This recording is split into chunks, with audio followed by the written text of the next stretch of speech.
Hello, baseball fans, and welcome to the Big Game James Show. Brought to you by ThinkSlinger.org. Make sure you go there and read all the fantastic articles that we have in store for you. On today's show, we're going to discuss some archaic rules of baseball. And any baseball nerd, and I use that term lovingly, any baseball nerd knows that the game is rich with sepia-toned tradition and history. But what a lot of fans don't know is that the game as it's played today is the result of more than a century of gradual evolution. The rules of baseball in the late 19th and early 20th century were in many cases radically different than what we see today. That should not come as a surprise, but what should come as a surprise are some of these rules we're going to discuss.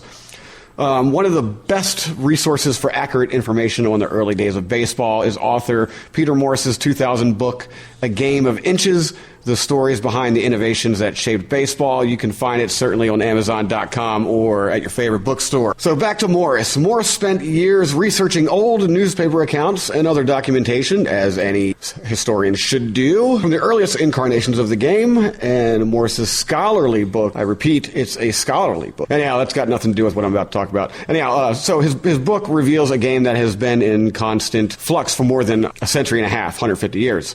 Here are 10 of those crazy rules from the early days of baseball.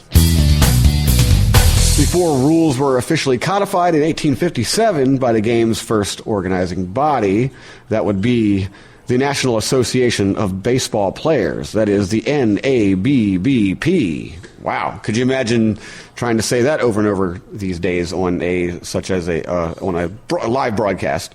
The NABBP presents a great baseball. Never mind. Never said I wasn't a goofball. Anyhow, there was no tradition of playing 9 innings in a game prior to 1857. Instead, teams played until a predetermined number of runs, called counts or aces, were scored by the winning team. That magic number was usually 21. Possibly a tie-in to a popular card game known as blackjack. One of my favorite games, besides baseball. Another strange rule, or weird rule, part of the fun of sitting in the stands at a baseball game is the chance to snag a home run or a foul ball as a souvenir. That is in modern times, but contemporarily, I'm talking in the 1800s, baseballs were relatively expensive as they were made by hand, one by people, stitching the balls with their little fingers, made out of these skins called lemon peels. It was commonplace for a single ball to be used for an entire game because A, they were so expensive, and B, they took a long time to make. If the ball was hit into, say, long grass or bushes, or into the crowd, or just if it just disappeared somewhere, play was suspended until the ball was recovered, and that was a rule that umpires and players really stuck by. It was suspended until the ball was recovered, with players from both teams fanning out to find the precious baseball. I mean, crowds of people would be looking for these things. No baseball was left unfound, so to speak. Another one is you had to be nice to hitters. Parents of young little leaguers these days in coach pitch games may be familiar with this one.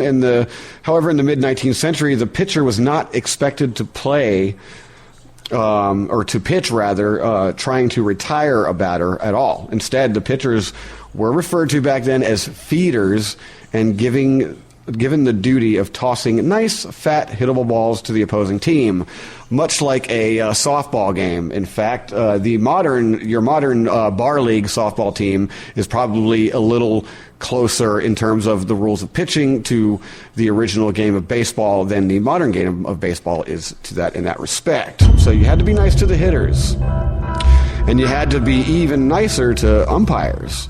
And I'm talking, this is 1800s again. A lot of folks out there think that people were very mean to umpires, would cuss them out, et cetera, et cetera. Well, yes, that might be true in some cases, but it was actually not all that common. It was, got to remember, baseball was a gentleman's game, so you had to be nice to the umpires. They get a lot of grief in today's game, but in early baseball, it was a lot different. Umpires were usually prominent members of the community, such as like an attorney or even a judge, and they sat somewhere in a rough vicinity of the game. They weren't the guys that we know behind plate. They were simply an arbitrator. They were arbitrators that sat somewhere near the game. And I found a 1916 newspaper report from Ohio, a newspaper called the Marion Star, that reported, quote, "The old-time umpires were accorded the utmost courtesy by the players. They were given easy chairs, placed near the home plate, provided with fans on hot days, and their absolute comfort was uppermost in the minds of the players. The umpire always received the choicest bits of food and the largest glass of beer." Wow. Sounds like a fun job.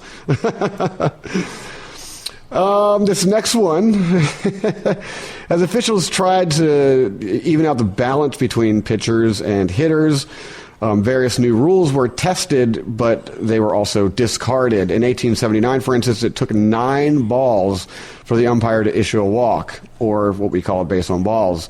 The concept of the strike zone was a bit wobbly. The early batsmen were allowed to request that a pitch be thrown high or low. That is, a strike zone that would run from the middle of the chest down to the waist, or from the waist to the knees, with the high being the chest, low being the knees. You're allowed to pick one or the other. One important thing to remember about, or to know about this, is hitters couldn't take their walks literally. If a batsman failed to run to first base on a base on balls, he could actually be thrown out by the defense. What an interesting rule. Maybe the new commissioner of baseball, Robert D. Manfred Jr., would like to take that one into consideration. He actually stated recently that he's open to anything that's going to make the game more exciting. Swing, bada bada. I love saying that. Anyhow, in the 1880s, a sequence of bizarre rules were introduced allowing the use of bats that were square, kind of like or even flat, kind of like a cricket bat. This shouldn't strike anyone as odd, because, cricket was still very, very popular even in the United States in the 1800s. In fact, cricket was arguably the most popular sport at the time. Baseball hadn't really found its way into the hearts of most Americans at that point. That was a game that was very popular, and a lot of people played it. Cricket was still, I'll say it was still king at that time. Those flat bats never really worked out with baseball, principally because they had the nasty tendency to splinter into pieces upon contact with a baseball. So they got rid of those pretty quickly. But just know that a bat that was kind of like a cricket bat was used in the early game of baseball, and it was actually a rule. There was also a rule that you had to hit your cutoff man. This is, more of a strategy that's been held over from this rule. But yet, back in the 1800s, you actually had to hit your cutoff man. The shortstop's position between second and third, as you know, is a relatively modern phenomenon. Initially, the shortstop was a kind of roving fourth outfielder. He could play on either side of the diamond. His chief duty was to relay balls from the outfield back into the infield. Keep in mind that in the early days of the game, baseball diamonds weren't usually fenced in, so outfielders could play, like 500 feet from home plate, as they did on occasion. Any ball hit over the outfielder's head would just keep going if one managed to get that far. And so the shortstop's job wasn't in the infield. He was actually kind of like a middle outfielder. And you always wanted to hit your cutoff man, as you do today. So later on, the shortstop's job became a little bit more important, but nevertheless, it had its use back then.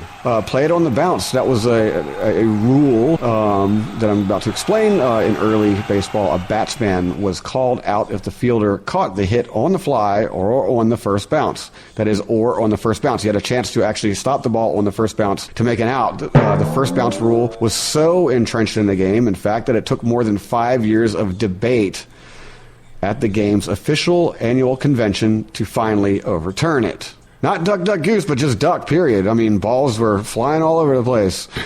Players were even more resistant to another change to a rule early in the game, familiar to aficionados of playground ball, or rather playground kickball. In the mid-1800s, if you were an unfortunate base runner in the game of baseball, you could be put out on bases, in between bases, by having the ball thrown directly at you. This was a practice known as patching, plugging, or my favorite, soaking. It was considered central to the manly spirit of the game, to be able to take a ball or at someone to get them out. Seriously, just beat them with the ball, you'll get them out. Yeah, that's really going to work these days. Circling the bases backward. I talked about this in an earlier podcast. In the very earliest days of our national pastime, the game was literally played backwards. That is, bases were commonly run clockwise in these proto-baseball games. That is, where we have third base now was actually first base. First base was actually third. You know, people would run towards first, to the left as opposed to the right. In fact, there were variations to this. The batsman could actually choose to run clockwise or counterclockwise, much like choosing his strike zone, and subsequent hitters in the inning would be obliged to follow suit. So if you were the first up to bat in the inning, you actually had to choose for your entire team which direction you would be running for the entire game. Well, ladies and gentlemen, boys and girls, baseball fans of all ages, that was fun. Those were your 10 weird rules from early baseball. This is Big Game James for ThinkSlinger.org. That's ThinkSlinger.org. Signing off. Until next time, see ya.